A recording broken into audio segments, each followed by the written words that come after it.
कि आजकल जैसे gold very hot topic, right बहुत ज़्यादा बढ़ गया है, महंगा बहुत ज़्यादा हो गया है, सो हर बंदा उसको ले नहीं पाता। ठीक है, उसके लिए भी हमारे पास क्या ऑल्टरनेटिव ऑप्शन है? जैसे 1 लाख प्लस हो गया है, so everybody can not afford it, तो उसका क्या कुछ वेयर अबाउट? गोल्ड में बड़ा अच्छा टॉपिक है कि अगर मान लीजिए एक परिवार है, वो प्लान कर रहा है कि मैं अपनी बेटी को कुछ जैसे शादी होती है तो उसमें अच्छा खासा गोल्ड दूँ, तो बड़ा इम्पॉसिबल सा लगता है आज के सिनेरियो में। अगर उसको 10 तोला सोना देना है, 5 तोला, तो 5-10 लाख रुपए इजीली वहीं चला जाता है।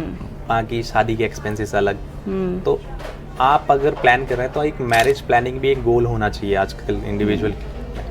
आप मैरिज प्लानिंग को एक गोल काउंट करें, वो भी एक अच्छा गोल है, उसमें अच्छा खासा हमने देखा है नॉर्मली 20-30% ऑफ सेविंग्स है।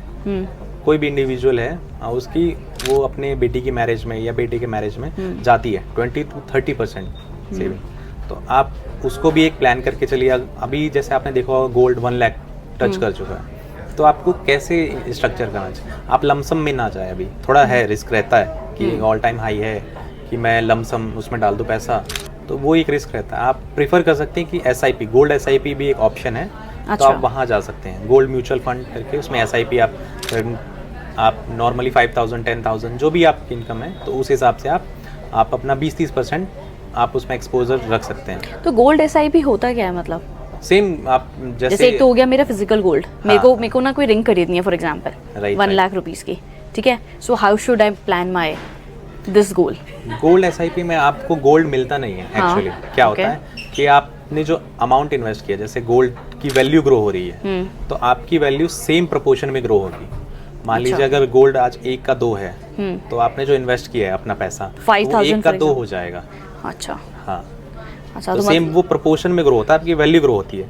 आपको गोल्ड नहीं मिलता है उसमें, आपकी वैल्यू, आपने पैसा निकाला, आप सेम वैल्यू से आप गोल्ड बाय कर सकते हैं। ओके, ये है उसमें। ठीक है, तो फिर आप उसमें एक कुछ बेनिफिट्स भी हैं गोल्ड म्यूचुअल फंड में इन्वेस्ट करने के। आप मान लीजिए अभी गोल्ड, फिजिकल गोल्ड खरीदते हैं, तो 3% आपको GST पे करना पड़ेगा गवर्नमेंट को, बट यहाँ कोई GST नहीं आप पे करते हैं। और दूसरा आता है कि एक मेकिंग चार्जेस, आपने सुना होगा। हाँ जी, आप बियर करते हैं 10 से 15% मेकिंग चार्जेस हैं। हाँ जी, तो वो आपको मेकिंग चार्जेस नहीं देना पड़ता है। अच्छा, हाँ, ये तो आप वो एक बार गोल्ड का नेम बताएंगे? गोल्ड म्यूचुअल फंड बहुत सारे हैं, जैसे LIC गोल्ड फंड हो गया, SBI गोल्ड फंड है। अच्छा, ऐसे करके कोटक का भी गोल्ड फंड है, बहुत सारी AMC है, सबकी गोल्ड फंड्स हैं। गोल्ड ETF भी होता है। तो मतलब मैं थोड़ा थोड़ा amount every month I can put it into that bucket. उसको भी एक गोल का पार्ट बना के हर मंथ उसमें भी हम कुछ पोर्शन इन्वेस्ट कर सकते हैं। सो फॉर एग्जांपल मैं चाहती हूँ कि मैं एवरी ईयर कुछ ना कुछ गोल्ड खरीदूं। हाँ, तो मैं गोल्ड म्यूचुअल फंड में कुछ अमाउंट डाल के, मान लीजिए आपकी 20,000 की SIP है टोटल, तो आप उसमें 2-3 हज़ार की SIP गोल्ड म्यूचुअल फंड में कर सकते हैं। तो वो आपका कुछ अमाउंट, एक गोल्ड एक क्या होता है कि आपको रिस्क प्रिजर्व भी करता है, लेस रिस्की एसेट।